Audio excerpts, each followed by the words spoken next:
नमस्कार दोस्तों, मेरा नाम है विपिन गुरु और आज हम बात करने वाले हैं सैटर्न के ट्रांजिट के बारे में।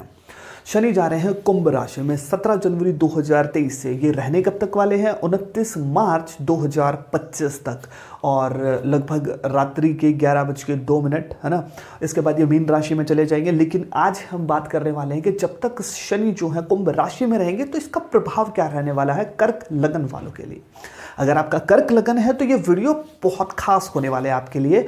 और देखिए, जैसा कि आप चार्ट में देख पा रहे हैं, जिनका भी कर्क लगन है उनके 8वें भाव में शनि गोचर कर रहे हैं। अब शनि जिस भाव में बैठते हैं उस भाव की चीज़ों में वृद्धि करते हैं, तो आयु के लिए बहुत अच्छा रहेगा। पॉजिटिव बात करेंगे पहले, आयु के लिए बहुत अच्छा रहने वाला है ना। और शनि जब भी 8वें में बैठते हैं तो आयु को लंबी करके चलते हैं। अब शनि जिस भाव में बैठते हैं उस भाव की चीज़ों को बढ़ाते हैं। अब 8वां भाव बेबसी को दर्शाता है, 8वां भाव स्ट्रेस को दर्शाता है, 8वां भाव यू टर्न, एकदम से ज़िंदगी में बदलाव होगा। यानी कि आप ठीक से काम कर रहे हो तो एकदम से बदलाव होगा, या फिर आप जो भी है मतलब अच्छा बुरा जो भी बदलाव 8वां भाव दर्शाता है, बड़ा एकदम से बदलाव, यू टर्न सिस्टम है ना, वो 8th हाउस है। अब 8वें भाव में शनि आ गए तो बदलाव एकदम से इन चीज़ों को और बूस्टअप करेंगे, उन भावों को बढ़ाते हैं जिस भाव में भी ये बैठते हैं। इसलिए लंबी आयु ऐसे व्यक्ति की होती है। और इसके साथ साथ 8वां जो भाव है आपके अपमान को भी दर्शाता है और तंत्र मंत्र इन सब चीज़ों में दर्शाता है। तो कर्क लगन वालों का क्या रहने वाला है कि इनका जो झुकाव है एस्ट्रोलॉजी है ना, साधना वगैरह, तंत्र मंत्र, ये चीज़ें सीखने के लिए इनका थोड़ा सा इन चीज़ों के प्रति झुकाव हो सकता है। आपका अगर कर्क लगन है तो आप ये चीज़ रियलाइज़ करेंगे ना। और इसके साथ साथ दुर्घटना से बचाव रहेगा पॉजिटिव के अगर, और दुर्घटना, और जो आलोचक हैं आपके मतलब कि निंदा करने वाले जो लोग हैं, आलोचक ही तो आपकी निंदा करेंगे, वो भी 8वें भाव में ही बसते हैं। अब यहाँ पर शनि बैठे हैं, थोड़ी सी निंदा आपकी बढ़ती होगी, मतलब बढ़ती नजर आएगी जैसे कि सैटर्न का ट्रांजिट होता है।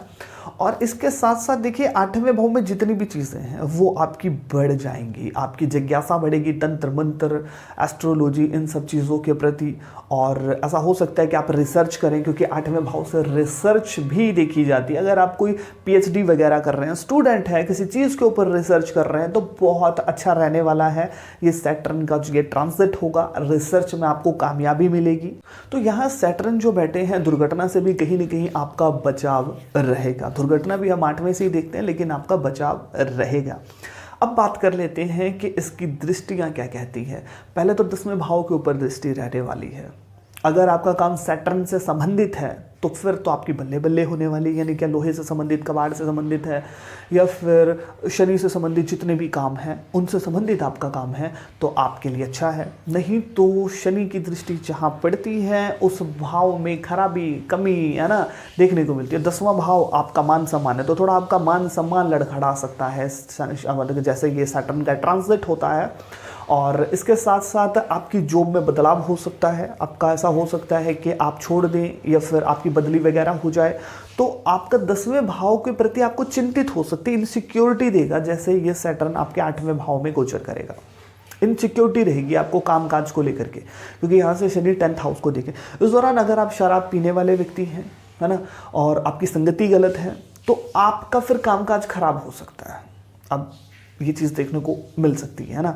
और इसके प्रति आप थोड़े से इनसिक्योरिटी की भावना आपके दिमाग में आ सकती है। अगर आप जॉब की तलाश में है तो आपको थोड़ा ज़्यादा भटकना पड़ सकता है, दिक्कतें ज़्यादा हो सकती हैं, प्रमोशन आपकी रुक सकती है। अगर आप शनि आपकी जन्म कुंडली में भी खराब है और आप शराब और गलत संगति में रहते हैं तो आपकी प्रमोशन रुक जाए, तो ऐसी कुछ चीज़ें क्रिएट हो सकती हैं जो आपको स्ट्रेस दे सकती हैं, क्योंकि 8वां भाव स्ट्रेस को दर्शाता है और शनि वहाँ बैठ के स्ट्रेस को बढ़ाने वाले हैं।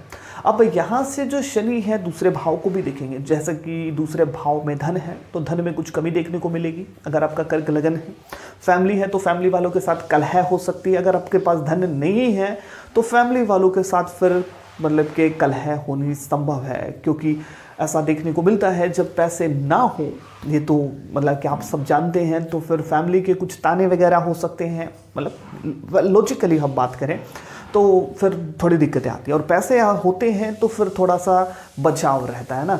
तो पैसों की, अब शनि की दृष्टि दूसरे भाव के ऊपर है तो दूसरा भाव धन का है, तो धन की कमी फैमिली के ऊपर है, तो ऐसा हो सकता है कि फैमिली में किसी न किसी को परेशानी हो या फिर आपके साथ कलहपूर्ण स्थिति हो सकती है। और ये बहुत बड़ा रीज़न हो सकता है कि आपके मतभेद हो जाएं फैमिली वालों के साथ जो कलहपूर्ण स्थिति की तरफ बढ़ जाएगी ये स्थिति, है ना। और दूसरे भाव को अगर देख रही है तो इस दौरान देखिए एक चीज़ है कि आपको अपने शब्दों के ऊपर कंट्रोल रखना चाहिए। देखिए आपको खाने पीने के ऊपर कंट्रोल रखना चाहिए, पेट संबंधी दिक्कतें हो सकती हैं, लेकिन 8वें भाव में जो कि सैटर्न गोचर कर रहे हैं तो आपका जो झुकाव है, यानी कि आपकी थोड़ी सी काम वासना बढ़ सकती है इस दौरान, ये देखने को मिलेगा। और अब जैसे कि आप चार्ट में देख पा रहे हैं कि 8वें भाव से 8वें भाव में बैठ करके सैटर्न 5वें भाव को देखते हैं, तो इससे आपकी इनसिक्योरिटी बढ़ेगी। आपका 5वां जो भाव है स्टडी का है, जो लोग स्टूडेंट है, कर्क लगन जिनका है, तो स्टडी में कुछ प्रॉब्लम आ सकती हैं। और 5वां जो भाव है संतान का है, तो जो लोग शादीशुदा है तो संतान के सुख में अभाव बन सकता है। और 5वां भाव रिलेशनशिप को भी दर्शाता है। सट्टा लॉटरी और मैं बात करूँ वो तो जो 8वें में और 5वें में अगर मैं बात करूँ कि शेयर मार्केट और कुछ सट्टा, इन चीज़ों को भी दर्शा देता है ना 5वां जो भाव है। और 8वें से भी एकदम अचानक धन की प्राप्ति, तो ऐसा देखने को मिल सकता है कि आप अगर शेयर मार्केट में हैं या फिर ऐसा कुछ सट्टा लॉटरी से संबंधित काम कर सकते हैं तो कुछ लॉस हो सकता है, संभल करके आपको करना चाहिए। और 5वां जो भाव है रिलेशनशिप को दर्शाता है, तो आपका जो रिलेशनशिप है उसमें एकदम से कुछ कि कुछ खराबी या फिर कुछ अस्त व्यस्त उथल पुथल हो सकती है, तो इसके लिए आपको सचेत रहना चाहिए। और 5वें भाव को देख रहा है तो पेट संबंधित प्रॉब्लम ये दे सकता है, इसलिए आपको समय रहते उपाय कर लेने चाहिए कर्क लगन वालों को, है ना। और उपाय क्या करने चाहिए आपको, वो कि आपको सेवा करनी चाहिए, शराब और गलत संगति से आपको दूर रहना चाहिए, नहीं तो सैटर्न आपके और बिगड़ जाएंगे। और आपके अपने चाचाओं का मान सम्मान करना चाहिए। अगर आप अपने चाचाओं के साथ मिसबिहेव करते हैं, उन्हें गलत बोलते हैं, अगर आपकी नहीं भी बन रही है तो भी उसके पाँव छू करके आप आशीर्वाद कर लेंगे तो सैटर्न आपके बहुत अच्छे हो जाएंगे। और इसके साथ साथ कौवों की आपको सेवा करनी चाहिए। काले रंग की गाय को आप हरे रंग का चारा खिलाएंगे तो आपका शुक्र अच्छा, गाय का अगर आप सेवा करेंगे तो आपका रिलेशनशिप बेहतर हो जाएगा। और हरे रंग का चारा आप दान करेंगे, गाय को खिलाएंगे तो बुध अच्छा, जो आपके व्यवसाय के लिए अच्छा है, सेंस ऑफ ह्यूमर के लिए अच्छा, और आप खुश रहेंगे इस तरह, है ना। सैटर्न अगर अच्छे हो जाएंगे तो फिर बहुत सी दिक्कतें आपकी ठीक हो जाएंगी। और सैटर्न जब अच्छे होते हैं, शनि जब अच्छे होते हैं, राहु केतु फिर अच्छे ही हो जाते हैं ना।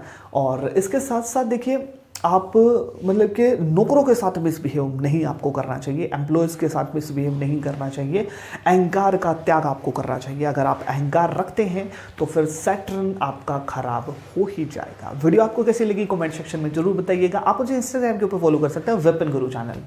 जय श्री कृष्ण।